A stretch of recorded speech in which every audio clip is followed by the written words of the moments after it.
एक समय नैमिषारण्य तीर्थ में शौनकादिक 88,000 ऋषिगण इकट्ठे होकर सबकी भलाई के लिए विचार कर रहे थे कि श्री सूत जी महाराज भी वहां पधारे। श्री सूत जी महाराज को आते देखकर सारे ऋषिगण आदर से उठ खड़े हुए तथा उन्हें बड़े ही सत्कार के साथ लाकर सबसे ऊंचे आसन पर बैठाया। इसके पश्चात उनसे कई प्रकार की जन कल्याण की बातें पूछने लगे। श्री शौनक ऋषि बोले, हे सूत जी महाराज, कृपा करके आज आप हमें धर्मराज की कथा तथा साथ ही उसका विधि विधान और महात्म्य भी कहिए और बताइए कि इस कथा को कहने सुनने से क्या लाभ मिलता है। यह सुनकर सूत जी बोले, हे ऋषियों, आपने जो जन कल्याण की भावना से यह बात मुझसे पूछी है, यह कलयुग में बहुत ही फलदायी है। इसको संक्षेप में आप लोगों से कहता हूँ। हे ऋषियों, सतयुग के बीच जाने पर तथा त्रेता युग के प्रारंभ में महोदपुर नाम का विशाल नगर था, जहाँ बभुवाहन नाम का राजा राज्य करता था। वह बड़ा ही दयालु, प्रजापालक, परोपकारी और गौ ब्राह्मण की सेवा करने वाला था। एक बार वह वन में आखेट करने गया तो उसने वहां एक ऐसा हिरण देखा जैसा पहले कभी भी देखने में न आया था। राजा ने ऐसे सुंदर मनोहरी मृग को मारना उचित न समझा और बिना ही शिकार किए ही कुछ सोचे हुए वापस घर लौट पड़ा। मार्ग में उसे एक ब्राह्मण कन्या मिली जो ईश्वर की आराधना में लीन थी। उसे देखकर राजा रुक गया और उससे पूछने लगा, हे कन्या, तू इस प्रकार अकेली वन में आराधना क्यों कर रही है? तो वह बोली, हे राजन, मैं सुयोग्य वर तथा सुख की प्राप्ति के लिए ऐसा कर रही हूँ। राजा ने उसका मनोरथ जानकर ईश्वरीय प्रेरणा से हरिदास नाम के एक महान विद्वान के साथ उसका विवाह करवा दिया और खूब धन संपदा देकर विदा किया। वह प्रिय कन्या गुणवती ऐसे विद्वान पति को पाकर आनंद पूर्वक रहने लगी। हरिदास ने भी गुणवती को प्राय सभी देवताओं की भक्ति तथा आराधना के मार्ग बतलाए, पर एक धर्मराज की आराधना एवं भक्ति का मार्ग नहीं बतलाया। संपूर्ण आयु सुख से व्यतीत कर जब वृद्ध होकर गुणवती के प्राण छूटे, तब धर्मराज के दूत उसके प्राणों को धर्मराज के सम्मुख ले गए।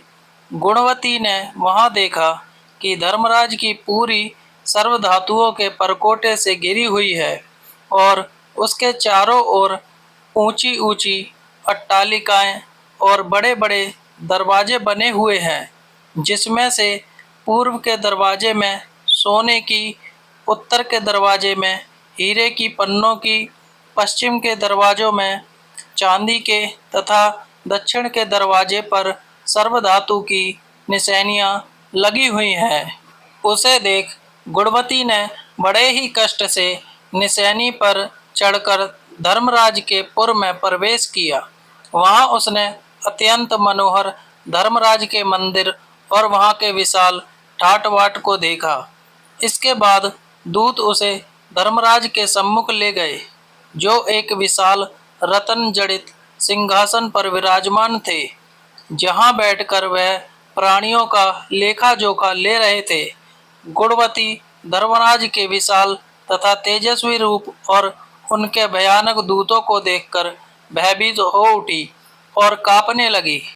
कई प्राणियों का लेखा देख देने के पश्चात जब धर्मराज ने गुणवती के पाप पुण्यों का लेखा देखा, तो यह देखकर कि उसने अन्य सभी देवताओं को तो उनकी भक्ति करके प्रसन्न किया है, पर धर्मराज की भक्ति बिल्कुल भी नहीं की है, इससे वह कुछ अप्रसन्न हुए।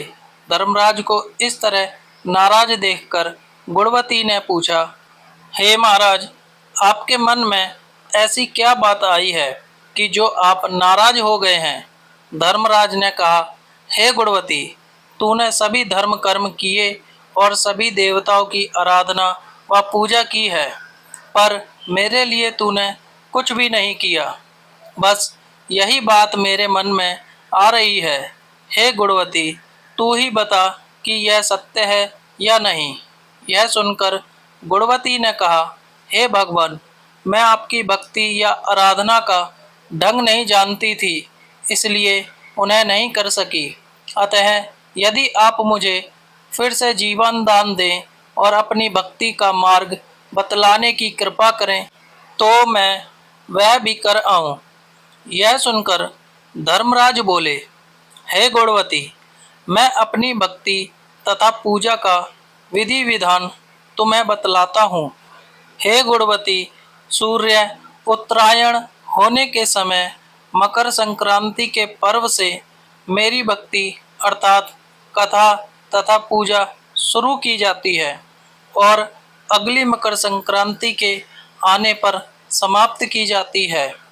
इस बीच मेरी आराधना करने वाले प्राणी को प्रातःकाल उठने के बाद नियमानुसार नहा धोकर प्रेम पूर्वक मेरा भजन पूजन या यथाशक्ति नाम जप करना चाहिए और मेरी कथा कहकर या सुनकर भोजन ग्रहण करना चाहिए और जितना हो सके पुण्य और परोपकार करते रहना चाहिए। इस तरह एक वर्ष व्यतीत होने पर दूसरी मकर संक्रांति को मेरी सुवर्ण अथवा चांदी की मूर्ति बनवाकर और उसे सुंदर आसन पर स्थापित करके पंचामृत आदि से स्नान कराकर रोली मोली पान पुष्प सुपारी केसर कपूर चंदन आदि से पूजन करें तथा सफ़ेद तिली के लड्डू बनाकर उनका भोग लगाना चाहिए और मेरी कथा कहकर या सुनकर यथाशक्ति ब्राह्मण भोजन कराकर दान दक्षिणा देना चाहिए। मेरे साथ चित्रगुप्त जी की भी पूजा करनी चाहिए और उन्हें भी काली तिल्ली के लड्डुओं का भोग लगाना चाहिए। दान में स्वर्ण या चांदी की मूर्ति तथा मेरे द्वार पर सुविधापूर्वक चढ़ने के निमित्त चांदी या सोने की निशानी मोती या मोतियों के अभाव में अनाज से भरी हुई चांदी या बांस की छाबड़ी बांस की छड़ी छतरी डोरी खड़ाऊ पांचों वस्त्र पुरुष व स्त्रियों के अलग अलग चूड़ा काजल टीका दर्पण तथा इनके अतिरिक्त जो भी बन सके एवं पंचपात्र आसन गौमुखी भाला थाली कटोरी आदि चीजें सुपात्र व गरीब ब्राह्मण को भोजन कराकर देनी चाहिए। इसके सिवाय बन सके तो धर्मराज के निमित्त अश्व तथा कपिला गऊ और चित्रगुप्त जी के निमित्त काली गाय का दान करें तथा धर्मराज के निमित्त आसन सिंहासन आभूषण आदि भी दान करें। यदि संभव हो तो गौ दान करने वाली गायों के सोने के सींग चांदी के खुर व तांबे की पीठ बनाकर दान में दें। हे गुणवती, यह विधान जो मैंने बताया है, जिनकी शक्ति इनसे अधिक दे सकने की हो वे अधिक दे तथा जिनकी शक्ति कम हो वह यथाशक्ति दे। इस तरह कथा का विधान बतलाकर धर्मराज ने अपने दूतों से कहा, हे दूतों, इस गुणवती के प्राणों को वापस मृत्युलोक में ले जाओ। उधर मृत्युलोक में गुणवती की मृत्यु के पश्चात उसके संबंधी जन अर्थी सजाकर उसे शमशान में ले जाने की तैयारी कर रहे थे कि वह पुनः जीवित हो उठी। उसके इस तरह जीवित हो जाने से सभी को बड़ा आश्चर्य हुआ और वे उससे इसका कारण पूछने लगे। गुणवती ने सबको सारी कथा कह सुनाई और धर्मराज के व्रत की कथा का विधि विधान भी वर्णन किया। इसके बाद गुणवती ने विधि पूर्वक 1 वर्ष तक धर्मराज की कथा कहकर अंत में धर्मराज का उत्साहपूर्वक पूजन करवाया एवं दान पुण्य किया, जिससे धर्मराज अति प्रसन्न हुए और गुणवती सानंद स्वर्ग को प्राप्त हो गई। इतना कहकर सूत जी कहने लगे, हे ऋषियों, जिस घर में स्त्रियां इस व्रत को धारण करती हैं और इस कथा को कहती हैं, उस घर के सभी प्राणी धर्मराज के दरबार में निर्भयता के साथ जाते हैं। उन्हें धर्मराज के दूत कुछ भी कष्ट नहीं होने देते तथा धर्मराज भी प्रेम पूर्वक उसका लेखा जोखा लेते हैं तथा पापों के क्षय का उपाय भी बतला देते हैं।